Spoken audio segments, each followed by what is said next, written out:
I've spent over $30,000 on upgrading my home over the last few years. And if I'm being completely honest with you, at least a third of that money was wasted on things that looked incredible in the store, in the ad, on the influencer's countertop, and turned into expensive regrets within months. I've worked with over 300 homes, and I see the same mistakes happening over and over. Today, I'm walking you through the 8 luxury items I regret buying the most, starting with the one that stung a little, ending with the one that still makes me wince. Number 1 is going to save you the most money. Stay till the end. Number 8, the built-in wine fridge. I get why this feels like the ultimate kitchen upgrade. Every renovation show features one. It looks seamless, built into the cabinetry, glass front glowing softly at night. It signals that you entertain, that you have taste, that you've arrived. On paper, it's the kind of thing that adds resale value and daily luxury at the same time. But here's the thing about built-in wine fridges. Most households don't actually store enough wine to justify a dedicated unit. And once it's built into the cabinetry, you can't just remove it if you change your mind. It becomes a permanent hole in your kitchen layout. Mine held about 18 bottles. I average 4 bottles in the house at any given time. The other 14 slots sat empty, glowing, cooling nothing, and quietly running up my electricity bill every single month. I installed one during a kitchen remodel almost 3 years ago. Cost close to $1,400 with installation. For the first 2 months, it felt incredible. Genuinely, it did. Then the novelty wore off, and I started noticing the hum every time I walked past it at night. Eventually, I did the math. I was paying roughly $9 a month in electricity to chill air around 4 bottles of wine. A friend visiting for dinner asked half joking, "Is that thing even plugged in?" It was. It just wasn't doing much. If you genuinely entertain often and buy wine by the case, this can make sense. But be honest about your actual habits first, not your aspirational ones. For most people, a simple countertop wine chiller or even a designated shelf in a regular fridge does the job for under $60, with none of the installation cost, the permanent cabinetry commitment, or the ongoing power draw. Number 7 is one that looked expensive in every photo and felt cheap the moment I actually lived with it. Number 7, the statement chandelier. A big, dramatic chandelier is one of those purchases that photographs beautifully. It's the centerpiece of every before and after reveal video. It tells guests immediately that this room was designed, not just decorated. I wanted that instant wow the second someone walked in. But here's the thing about oversized statement lighting. It's almost always the wrong light for daily life. Chandeliers throw light downward and outward in a way that's dramatic for 5 minutes, and then simply too bright, too harsh, or too dim in the wrong spots for actual use. Mine cost $890 and produced worse everyday lighting than the $40 fixture it replaced. It also collected dust in every crystal groove, which meant cleaning it became its own quarterly chore. I bought mine for a dining room that gets used maybe twice a week for actual dinners. The rest of the time, it just hung there. Beautiful, yes, but functionally useless, because it was either blindingly bright on the one setting or too dim to eat by on the other. My electrician, when he came to fix an unrelated issue, looked up and asked why I hadn't put it on a proper dimmer from day one. I hadn't thought about it. I was buying a look, not a light. Before buying a statement fixture, install a dimmer and think about the actual hours you'll spend under it.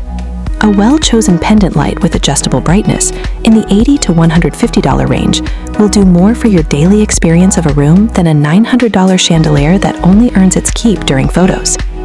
Number 6 is the one that almost every home renovation account convinced me I needed. I didn't. Number 6, the freestanding soaking tub. There is nothing that says spa-level bathroom quite like a freestanding tub sitting in the middle of a beautifully tiled floor. It's the single most photographed feature in any luxury bathroom renovation.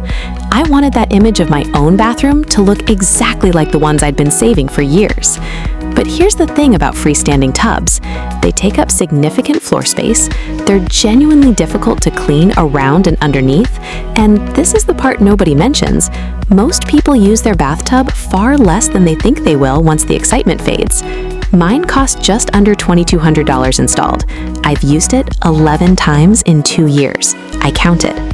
The tub replaced a perfectly functional shower tub combo that gave me significantly more usable bathroom space. Within the first month, I loved it. By month 4, it had become a place I occasionally set folded towels while waiting for laundry. My contractor actually warned me about this exact pattern before I signed off on the renovation. He said freestanding tubs are one of the most requested and least used features he installs. I didn't listen. If you genuinely bathe regularly, not aspirationally, but actually, a freestanding tub is a wonderful investment. If you're buying it for the image, consider a built-in tub shower combo instead, which costs a fraction as much, uses your square footage more efficiently, and still looks polished with the right tile and fixtures. Number 5 is small, it's subtle, and it's the one purchase that quietly annoyed me every single day. Number 5, the high thread count silk blend sheets. Every luxury bedding article points you toward the highest thread count you can afford, and silk blend sheets carry a premium reputation. Cool to the touch, glossy, hotel-level indulgence. I wanted my bed to feel like a 5-star suite every night. But here's the thing about silk blend sheets in daily use. They're genuinely difficult to keep on the mattress. The same smoothness that feels luxurious against your skin means the fitted sheet slides in bunches within a single night's sleep.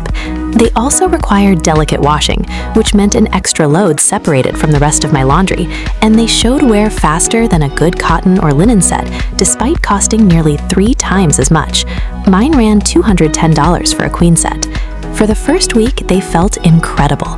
By week 3, I was waking up twice a night to fix a fitted sheet that had slipped off the corner of the mattress entirely. I mentioned this to a friend who works in hospitality, and she laughed and said hotels use deep pocket, high grip percale specifically because guests don't retuck their own sheets at 2 a.m. I bought the wrong fabric for how a bed is actually used. For that same hotel luxury feel with far more practicality, a good long stable cotton percale or a linen cotton blend in the 300 to 400 thread count range, with deep pockets and elastic all around, runs $60 to $90 for a queen set and stays put through an entire night's sleep. Number 4 is the one purchase I was warned about directly and bought anyway. Number 4, the designer accent chair. A single sculptural designer chair can genuinely transform a living room's visual identity. Interior design accounts feature them constantly as the one investment piece strategy. Spend on one statement item, keep everything else simple. I wanted that one piece that made the whole room feel curated. But here's the thing about chairs chosen purely for their silhouette. Many designer accent chairs prioritize form over function, which means the one I bought, a beautiful curved shape in boucle fabric, was genuinely uncomfortable to actually sit in for more than 15 minutes. It cost $1,150. It became, almost immediately, the chair nobody in my household chose to sit in.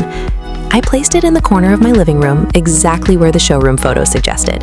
It looked stunning. My kids have never once sat in it. My partner sat in it twice and moved to the sofa both times, saying the angle of the backrest made his neck hurt. It now functions, expensively, as a place to drape a blanket. A friend who does interior styling for a living told me afterward that she always tests the chair by sitting in it for 10 full minutes before recommending it, something I never did, because I bought it based on photos alone. Never buy a statement chair without sitting in it for at least 10 minutes first, ideally in the store. If you can't test it in person, look for verified reviews that specifically mention comfort during extended sitting, not just how the chair photographs. A well-designed, genuinely comfortable accent chair can be found for $350 to $600. Number 3 is the one that seemed like the smartest, most adult purchase on this entire list. Number 3, the Smart Home Full House Automation System. Full home automation, lights, locks, thermostats, blinds, and speakers, all controlled from one integrated app, is marketed as the ultimate modern luxury. It's efficient, it's futuristic, and every smart home showcase video makes it look effortless. I wanted a house that responded to me instead of the other way around. But here's the thing about full ecosystem automation. It requires constant maintenance, firmware updates, app glitches, hub resets, and when one component in the chain fails, it can take down control of several others with it. My system cost roughly $3,600 to install across the house. Within the first year, I spent more hours troubleshooting it than I ever spent enjoying the convenience it promised. The lowest point was a Sunday morning when the entire lighting system stopped responding to voice commands. The app crashed on both phones in the house, and I ended up manually flipping switches I hadn't touched in over a year because I had forgotten where half of them even were. My brother, who works in IT, told me afterward that he'd deliberately kept his own home automation to just 2 or 3 high-use devices, specifically to avoid this exact failure cascade. I had gone all in when a partial system would have delivered most of the benefit with a fraction of the risk. Start with 2 or 3 high-impact smart devices. A smart thermostat and smart locks are the strongest return on investment for around $250 to $400 total. Expand slowly and only add devices you've confirmed you actually use daily, rather than automating a room simply because the technology exists. Number 2 is the purchase that took me the longest to admit was a mistake, because on paper it made complete sense. Number 2, the marble kitchen countertops. Marble countertops are the single most requested luxury kitchen feature, and it's easy to see why. The veining is genuinely beautiful, unique in every slab, and it photographs like nothing else.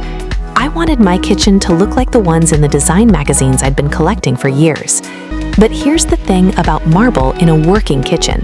It is a soft, porous stone, which means it etches from something as ordinary as lemon juice or a splash of wine, and it stains from oil within minutes if it's not wiped immediately. Mine cost nearly $6,800 installed. Within the first year, I had visible etch marks near the stove and a permanent faint ring where a bottle of olive oil had sat slightly too long. I remember the exact night it happened. I was cutting a lemon for a recipe, a small amount of juice touched the counter, I wiped it up within maybe 30 seconds, and by morning there was a dull, faintly cloudy mark that no amount of polishing has fully removed since. My stone installer had actually mentioned marble sensitivity during the consultation, and I remember thinking, I'll just be careful. Nobody is careful enough every single day, forever. If you love the look of marble, quartzite or a high-quality quartz composite gives you a nearly identical veined appearance with dramatically higher resistance to staining and etching, often at a comparable or lower price point. If you do choose real marble, seal it every 6 months without exception, and accept that some patina is simply part of owning it. And number 1, the biggest regret on this entire list is the one purchase that cost the most and delivered the least. Number 1, the home theater room. This is the one I mentioned at the very start. A dedicated home theater, tiered seating, blackout capability, a full surround sound system, a projector instead of a TV, is presented as the ultimate luxury home edition, the room that turns a house into an experience. I wanted that. I genuinely believed my family would use it constantly. But here's the thing about dedicated single-purpose rooms. They only earn back their cost if the specific activity they're built for actually becomes a regular habit, and habits are far harder to predict than they feel in the planning stage. My theater room cost just over $14,000 once seating, sound, and the projector setup were finished. We use it, on average, once every 3 to 4 weeks. For the first 2 months, it was in constant use, every weekend, sometimes on weeknights too. Then life got busier, and it became easier to just watch something on the living room TV while folding laundry or half doing something else nearby, rather than committing to the theater room's all-or-nothing experience. The room now sits closed off most days. My accountant, only half joking, pointed out that per actual use, we'd spent roughly $270 per movie night so far. That math still makes me wince. Before building a dedicated single-purpose room, track your actual current habits for 2 months, not what you hope they'll become. A high-quality soundbar and a large television in your existing living space for $500 to $900 delivers 80% of the home theater experience at a small fraction of the cost and risk, and it gets used every day instead of once a month. That's the full list. If you recognized yourself in even 2 or 3 of these, you're not alone. I've talked to dozens of homeowners who've made the exact same choices for the exact same reasons. None of these items are inherently bad. The mistake wasn't the item itself. It was buying based on the image of how we'd use something, instead of the honest, unglamorous truth of our actual daily habits. The lesson that ties all 8 of these together is simple. Before you spend serious money on a home upgrade, ask yourself how many times a week you'll genuinely use it, not how many times you'll photograph it. That one question would have saved me thousands of dollars. Which one of these have you bought, or are you tempted to buy? Tell me in the comments. I read every one of them. If you want more honest breakdowns like this before you spend money on your own home, subscribe. There's a lot more coming. Thanks for watching. I'll see you in the next one.